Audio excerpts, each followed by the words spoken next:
Сайхан уу? Та бүхэнд энэ өдрийн мэндийг хүргье. Боловсролын магадлан итгэмжлэх үндэсний зөвлөл нь олон улсын магадлан итгэмжлийн байгууллагуудтай мэдээлэл, туршлага солилцох, шинжээч, чадваржуулах, мэргэжилтнүүдийг солилцох зэргээр олон чиглэлээр хамтран ажилладаг. Энэ удаад та бүхэндээ олон улсын хамтарсан магадлан итгэмжлийн багт, шинжээчийн багт хэрхэн ажиллах талаар мэдээлэл хүргэхээр бэлтгэлээ. Боловсролын магадлан итгэмжлэх үндэсний зөвлөл нь Япон, Тайланд, Тайван зэрэг орнуудын магадлан итгэмжлийн байгууллагуудтай хамтран 2023 оноос ажаас төслийг хэрэгжүүлж байгааг та бүхэн мэдж байгаа баха. Энэ хүрээнд бид нар байгууллагын магадлан итгэмжлийг хийх юм аа. Сургуулиуд хамтарсан байгууллагын магадлан итгэмжлэг хийх тохиолдолд боловсролын магадлан итгэмжлэх үндэсний зөвлөлд хүсэлт гарган гэрээ байгуулан өөрийн үнэлгээний тайлангаа бичиж бэлэн болсноор тухайн сургуулийн байгууллагад очиж ажиллах шинжээчийн багийг хамтарсан магадлан итгэмжлийн ажлын албанаас томилно.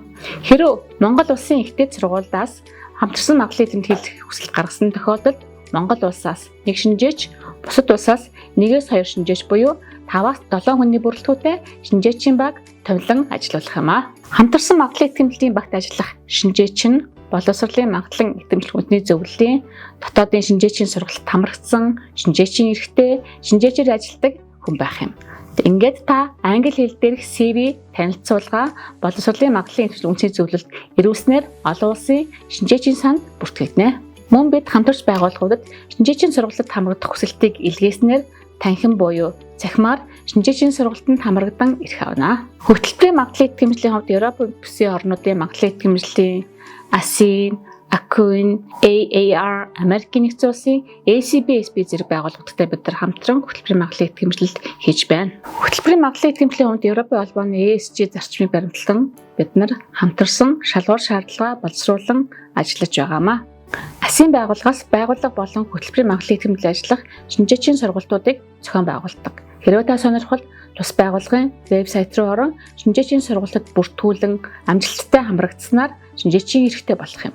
Нэгэнт та олон улсын шинжээчийн эрхтэй болсон бол боловсролын магадлан итгэмжлэх үндэсний зөвлөлд хүсэлт гаргаснаар олон улсын шинжээчийн санд бид таныг шууд бүртгэн авна.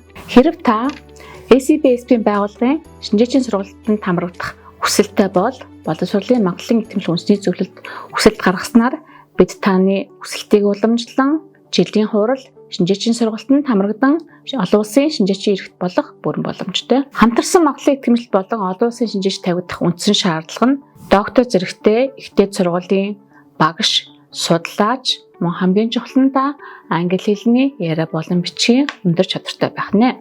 Нэмэлт дээр ESG зарчим, Болоны процесс, чинрийн баталгаажуулалт, магадлан итгэмжлэлийн талаар мэдээлэлтэй, мэдлэгтэй, за мөн оролцогч талуудтай харилцах харилцааны өндөр чадвартай, багаар ажиллах чадвартай, за мөн магадлан итгэмжлийн шинжээчээр болон өөрийн үнэлгээний багт ажилласан байх шаардлагыг бид нар тавьж байна. За ингээд та шинжээчээр томилогдсон тохиолдолд бид нар шинжээчийн гэрээ, ёс зүйн гэрээг байгуулан ажиллана. Та ажиллахдаа энэ шинжээчийн гэрээ, ёс зүйн шаардлага чанд мөрдөн ажиллах хэрэгтэй юм аа.